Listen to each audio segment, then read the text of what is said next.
Hi hello friend, कैसे हैं आप लोग। और उम्मीद करते हैं कि आप लोग जो है बहुत ही अच्छे होंगे, बहुत ही स्वस्थ होंगे। तो आप लोग जो है अपने स्वास्थ्य पर जो है विशेष तौर पर ध्यान रखिएगा, ठीक है।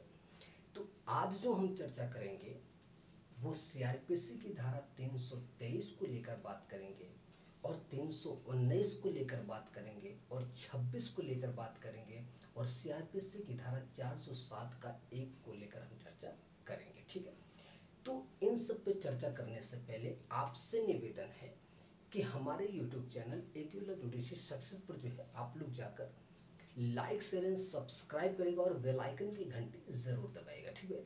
जिससे कि जिस भी चीज़ का हम क्लास लें तो उसका जो नोटिफिकेशन है वो सबसे पहले आपको मिल जाए।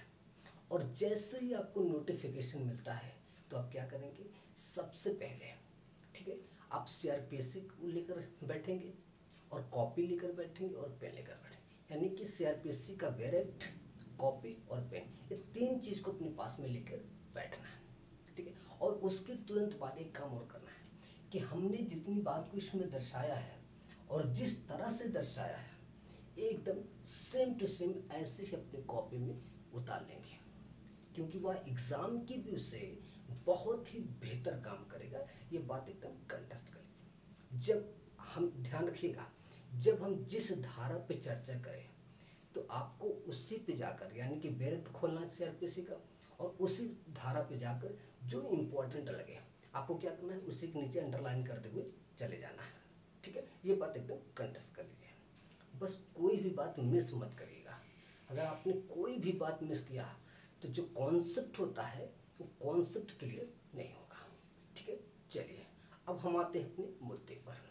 ध्यान दीजिएगा कि सीआरपीसी की धारा 323 एक किन बात को लेकर चर्चा करती है, इसी बात को आपको समझना, बस ध्यान दीजिएगा। देखिएगा आप कैसे कि जब मजिस्ट्रेट को, ठीक है, यानी कि जब मजिस्ट्रेट को, अब यहाँ पे आपको 3 पॉइंट को ध्यान रखना है, ठीक है, 3 पॉइंट को। अब पहले पॉइंट में क्या ध्यान रखना है कि विचारण के पश्चात, ठीक। अब दूसरे पॉइंट में क्या ध्यान रखना है कि विचारण हो गया, अब उसके बाद क्या होता है कि एक हस्ताक्षर, तो उस हस्ताक्षर जो होगा, सिग्नेचर जो हस्ताक्षर होगा उसके पूर्व ध्यान रखना।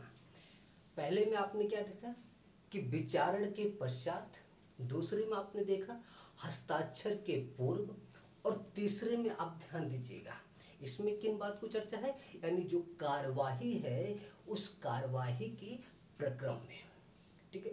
अब तीनों के आधार पर मजिस्ट्रेट को यह प्रतीत होता है, तो अब ऐसे स्थिति में क्या होगा, जब प्रतीत होता है तो विचारण जो है कोर्ट ऑफ सेशन द्वारा कर देना चाहिए, ठीक है। यानी कि विचारण कोर्ट ऑफ सेशन द्वारा होना चाहिए, ये चीज़ यहाँ पे हो जाएगा, ठीक है। अगर उनको महसूस ऐसा प्रतीत होता है तो, ठीक है, कोर्ट ऑफ सेशन द्वारा करनी चाहिए। ये बातें क्लियर हो गई। अब ध्यान दीजिएगा कि सीआरपीसी की धारा 407 के 1 में क्या ध्यान रखना आपको कि इसमें अपील और मामलों को लेकर बात की गई है, ठीक है। इसमें जो मामले हैं और अपीलों को जो अंतरित, यानी कि ट्रांसफर करने की बात कर रहा है, अंतरित करने की बात कर रहा है, ठीक है। तो उस अंतरित करने की शक्ति जो होगी, पावर जो होगी, वो सिर्फ किसको है, वो यानी कि हाई कोर्ट के है, यानी कि उच्च न्यायालय को है, ठीक है।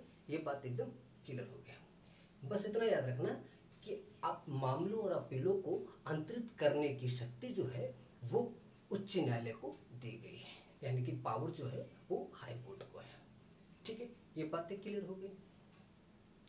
अब ध्यान दीजिएगा सीआरपीसी की धारा 26 में किन बात को चर्चा हुई है, अब ये बात को ध्यान देना है कि इसमें ध्यान क्या देना है कि अब इसमें देखिएगा उल्लेख की बात की गई है।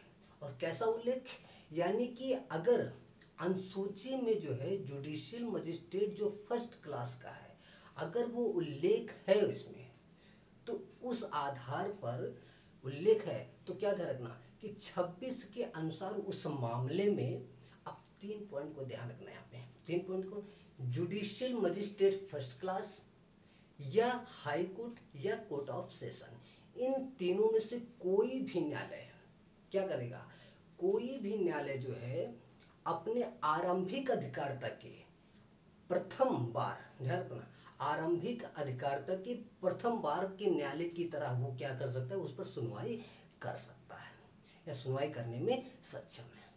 ठीक है, ये बात क्लियर होगी। यानी आपको सीधा एक शब्दों में समझिए कि 126 के अनुसार जो अनुसूची मैंने बताया कि अगर वो अनुसूची में वो उल्लिखित है, क्या उल्लिखित है, यानी कि बात ये उल्लिखित है कि जो जुडिशियल मजिस्ट्रेट फर्स्ट क्लास है, अगर ये उल्लिखित है उसमें, तो ही जो सेक्शन यानी 26 है, उस 26 के अनुसार जो है उस मामले में या तो जुडिशियल मजिस्ट्रेट फर्स्ट क्लास का होगा या कोर्ट ऑफ सेशन या हाई कोर्ट, इन तीनों में से कोई भी न्यायालय जो है अपनी आरंभिक जो अधिकारिता वाला है उस आधार पर प्रथम बार के न्यायालय की तरह उस पर सुनवाई करने में सक्षम है। ये बातें क्लियर हो गई। अब इसी के आगे एक बात और ध्यान रखना, अगर इस चीज को ध्यान रखना इसी से रिलेटेड कि अगर छठे कॉलम में, अगर छठे कॉलम में कोर्ट ऑफ सेशन की बात की गई है, यानी कि उसका उल्लेख किया गया है, तो ऐसी स्थिति में उस मामले को आरंभिक अधिकारिता के आधार पर उसको हाई कोर्ट या कोर्ट ऑफ सेशन उस पर सुनवाई कर सकती है। ये चीज आपको ध्यान रखना है। ठीक है, ये बातें क्लियर हो गई।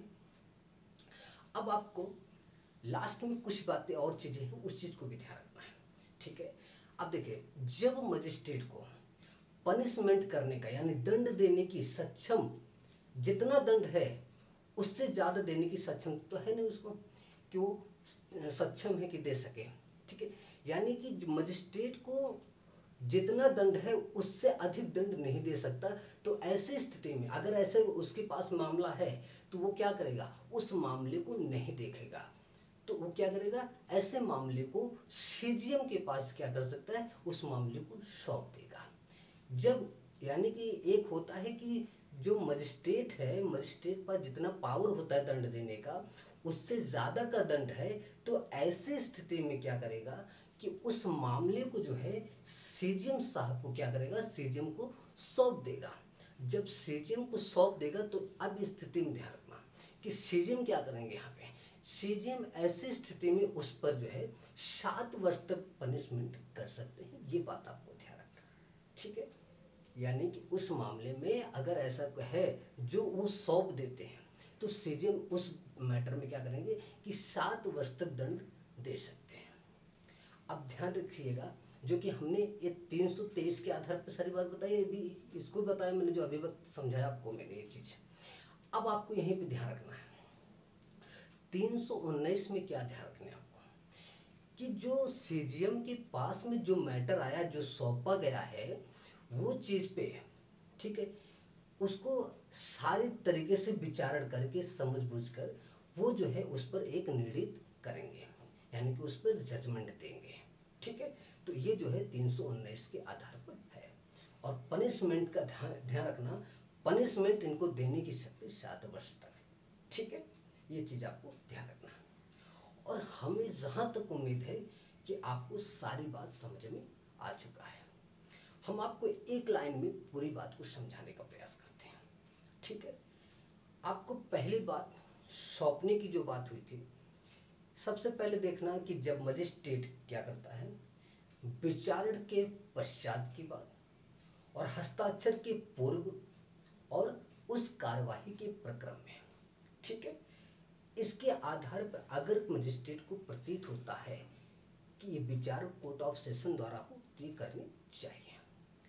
फिर आपने ध्यान क्या दिया कि जो अपील और मामले होते हैं उस मामले को अंतरित करने की जो शक्ति होती है उच्च न्यायालय को होता है, यानी कि हाई कोर्ट को होता है।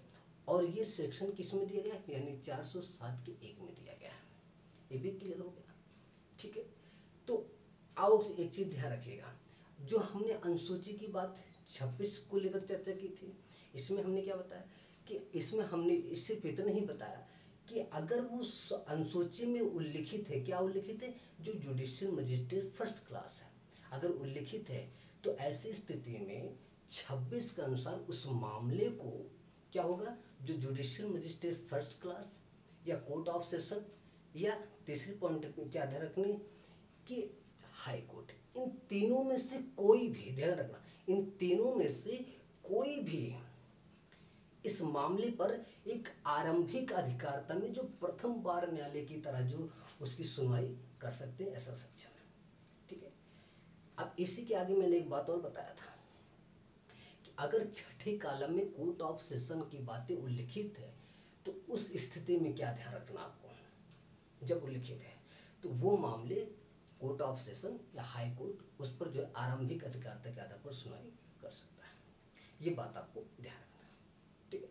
और लास्ट में हमने क्या बताया कि दंड की बात, यानी जब मजिस्ट्रेट को लेकर चर्चा हुई कि पनिश करने के, तो उसको जितनी सक्षम होता है उससे ज़्यादा का दंड है तो वो क्या करेगा, उसकी सुनवाई यानी उसको नहीं देखेगा, बल्कि वो क्या करेगा कि वो सीजिम के पास उसको जो है सुपुर्द कर दिया, यानी कि उसको सौंप देगा।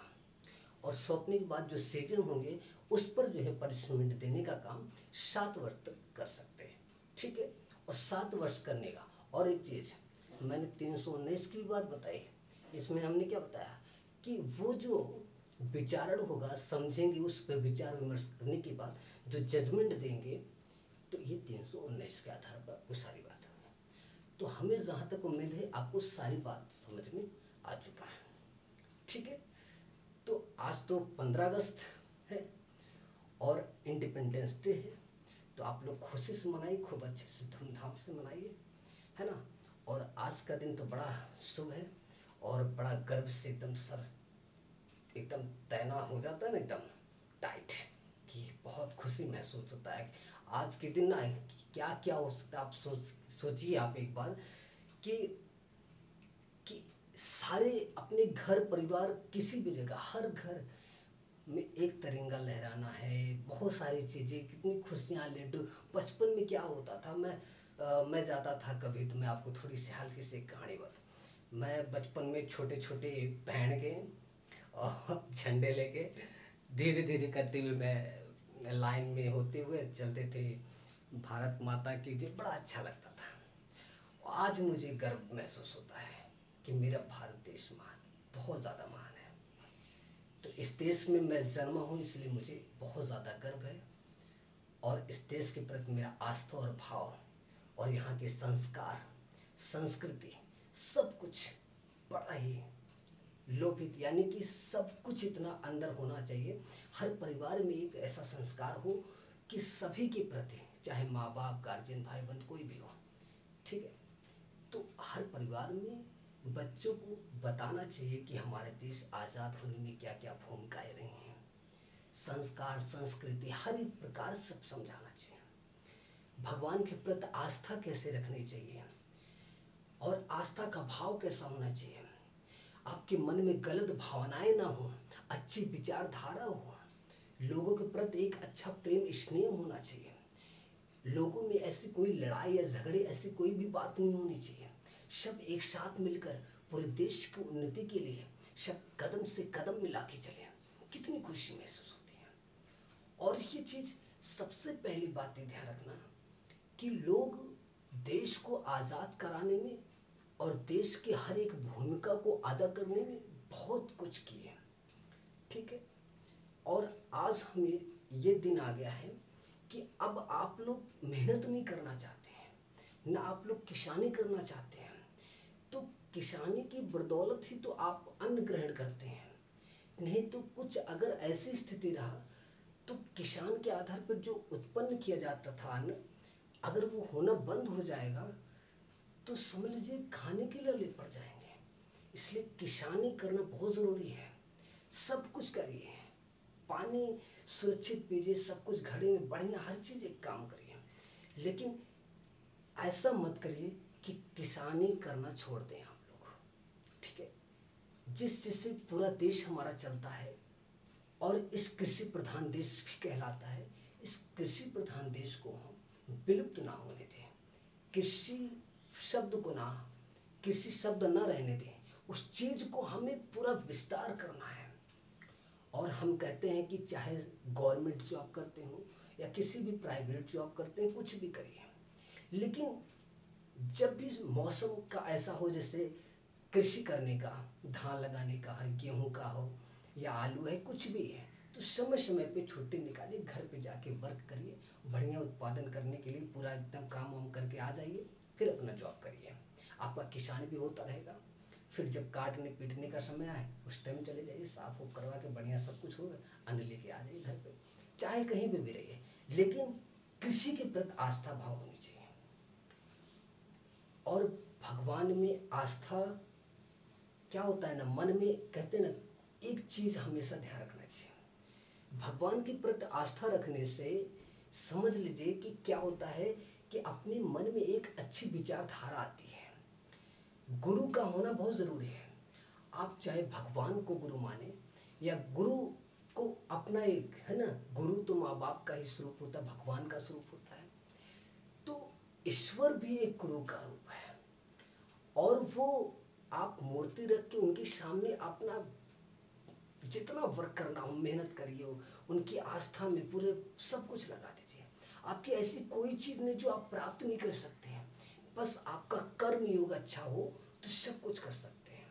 यानी आप कर्म करने में जितना भी योग लगाएंगे, यानी कर्म करेंगे, हर चीज़ में सफलता आपको मिलेगा। ठीक है, तो इस देश को आज़ाद करने में जितने लोगों की भूमिका रही है, उन महापुरुषों को हमेशा याद करिए। ये नहीं कि आज ही इंडिपेंडेंस डे है तो आज ही दिन 15 अगस्त मना रहे हैं तो सिर्फ आज तक ही सीमित ना रहें, आप हमेशा इस चीज को यादगार बनाए रखें। तो ये घर घर तिरंगा यानी यहाँ तक नहीं है, घर घर तिरंगा मतलब है कि हर एक चीज घर में, अब कोई भी बच्चा भी होना तो उसको भी समझ में आना चाहिए कि हमारे देश को आज़ाद कराने में किन किन लोगों का भूमिका रहा है और कैसे आज़ाद हुआ। इन सब चीज़ों को लेकर जो इतिहास है, हिस्ट्री है, वो अपने बच्चों को, अपने परिवार के बीचों में उन सारी बात को रखिए, बताइए, और संस्कार संस्कृति को बचाइए, और अपने कृषि प्रधान देश को कृषि के प्रति एक और उपजाऊ करिए, जिससे कभी किसी को खाने का लाले ना पड़े।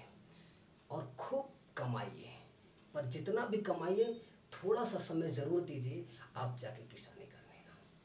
तो हमें जहाँ तक लगता है, किसी को भी, चाहे गरीब हो या अमीर हो, सबको एक समान रखिए। न पुरुषों और महिलाओं में कोई भेद, न गरीब और अमीर में कोई भेद है, सबके साथ मिलकर काम करिए। और न किसी भी जाति धर्म विशेष धर्म को लेकर आप ट्रोल करिए। आप बढ़िया से किसी भी धर्म को, सबका साथ एक साथ रह के एक साथ सम्मान करिए, सबको प्यार मोहब्बत से रहिए, एकदम खुश रहिए, आनंद में रहिए। इसके साथ चलते हैं। जय हिंद, जय भारत। फिर हम मिलेंगे अगली क्लास में।